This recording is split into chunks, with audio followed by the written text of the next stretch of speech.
आणि खो खोच्या निमित्तानं अगदी देश पातळीवरती गेलं, त्या विद्यालयाचं रोपटं लावणारे आपल्या सगळ्यांचं दैवत क्रांतीवीर डॉक्टर पद्मभूषण नागनाथांना नायकवडी आणि त्यांना तितक्याच तोलामोलाची अगदी सक्षम साथ देणाऱ्या आपल्या सर्वांच्या दीपस्तंभासारख्या असणाऱ्या मार्गदर्शिका स्वर्गीय कुसुमताई नायकवडी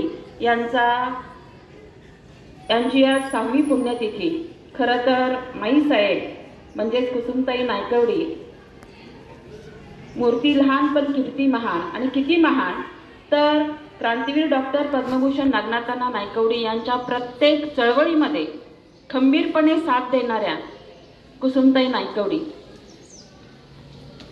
सामाजिक चळवळ, शैक्षणिक चळवळ, सांस्कृतिक चळवळ आणि समाजामध्ये जे म्हणून परिवर्तन पाहिजे त्या परिवर्तनाच्या लढायांमध्ये, परिवर्तनाच्या संघर्षामध्ये आपल्या सर्वांना सक्षमपणे बरोबर घेऊन चालणाऱ्या, समाजाला बरोबर घेऊन चालणाऱ्या आणि आपण जिथं बसलोय ती माती ज्यांच्या पदस्पर्शांनी पावन झालेली आहे त्या इमारतीमध्ये खरं तर मुख्याध्यापिका म्हणून त्यांची कारकीर्द अतिशय दैदिप्यमान आहे, पण त्याचबरोबर त्या समाजसेविकाही होत्या, सिद्धहस्त लेखिका सुद्धा होत्या।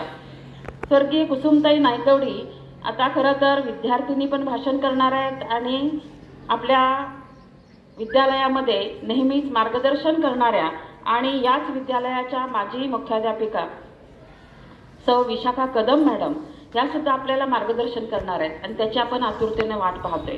त्यांचं या विद्यालयामध्ये हार्दिक स्वागत आपण सुरुवातीला केलेलंच आहे, पण त्याचबरोबर त्यांचं मार्गदर्शन ऐकणं हे आपल्याला पर्वणी आहे। आपल्या कानांना म्हणजे तुमच्यासाठी, विद्यार्थिनींसाठी जे मार्गदर्शन आणि सूचना ज्या असतात त्या कायमस्वरूपी आपण आपल्या हृदयावरती कोरणं हे गरजेचं आहे आणि त्या फॉलो करणं किंवा त्या पथावरती चालणं हे आपलं परम कर्तव्य आहे। म्हणून तेही ऐकणं आणि त्यासाठी वेळ देणं हे महत्त्वाचं आहे। मी थोडक्यातच सांगते की बाळांनो, आपण ज्या विद्यालयामध्ये शिक्षण घेतोय त्या विद्यालयाचा नावलौकिक अगदी संपूर्ण क्रीडा क्षेत्रात असेल, शिक्षण क्षेत्रात असेल, कला क्षेत्रात असेल, प्रत्येक क्षेत्रामध्ये आपल्या विद्यालयाचा नावलौकिक व्हावा यासाठी मनाशी तुम्ही खुणगाठ बांधा की जेणेकरून आमच्या ह्या विद्यार्थिनी प्रत्येक क्षेत्रामध्ये चमकतील।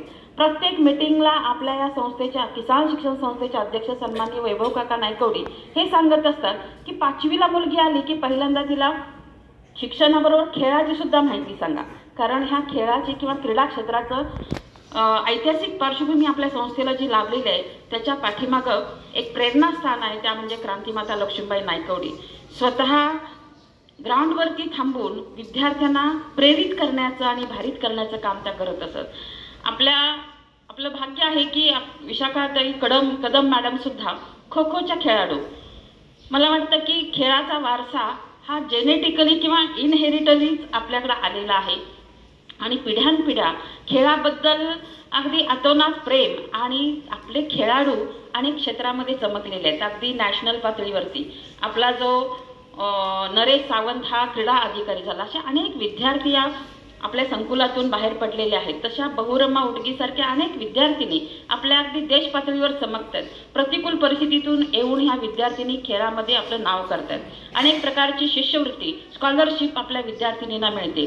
5वी स्कॉलरशिप असेल, 8वीमध्ये स्कॉलरशिप NNMS असेल, 10वीला मेरिट असणं असेल म्हणजे टॉप मेरिट। तर यामुळं जिजामाता विद्यालय किंवा मुख्यमंत्री माझी शाळा सुंदर शाळा असेल किंवा अनेक प्रकारचे पुरस्कार सुद्धा आपल्या विद्यालयाला मिळतात। त्याचं कारण आपलं असणारे टीम, चांगलं मार्गदर्शन करणारी टीम आणि त्या टीमला स्वतः खूप चांगल्या पद्धतीनं प्रेरणा देऊन आणि मार्गदर्शन करून पुढे नेण्यासाठी अजून सुद्धा प्रयत्नशील असलेल्या आमच्या कदम मॅडम आणि तुम्ही सर्वजण, आपण सर्वांनी एक लक्षात ठेवूया की आजच्या स्मृतिदिनानिमित्त आपण आपल्या विद्यालयाचा नावलौकिक करूया आणि त्याचबरोबर सिद्धहस्त लेखिका म्हणून मगाशीच मी उल्लेख केला त्यांचं जे इच्छापूर्ती हे जे चरित्र आहे, तर चरित्रांची पारायण होणं ही काळाची गरज आहे। ह्या पुस्तकाच्या प्रती प्रत्येकीनं वाचल्या पाहिजेत। इच्छापूर्ती याचा अर्थ रशियाचा दौरा, रशियाला जाण्याची जी प्रबळ इच्छा होती आणि त्याच्यामध्ये आलेल्या अनेक अडचणीवरती मात करून शेवटी माईसाहेब क्रांतीवीर डॉक्टर पद्मभूषण अण्णांच्या बरोबर रशियाला गेल्या आणि तिथं असणाऱ्या रशियाच्या भूमीतील अगदी मातीच्या कणाकणाबरोबर त्यांनी नातं जोडलं आणि त्या पुस्तकामध्ये शब्दरूपानं ते साकार केलं साक्षात. खरं तर इतक्या वैविध्यपूर्ण अष्टपैलू व्यक्तिमत्व त्यांना मी त्रिवार वंदन करते, मी कोटी कोटी अभिवादन करते आणि मी माझं स्वागत प्रास्ताविक थांबवते. धन्यवाद. जय हिंद.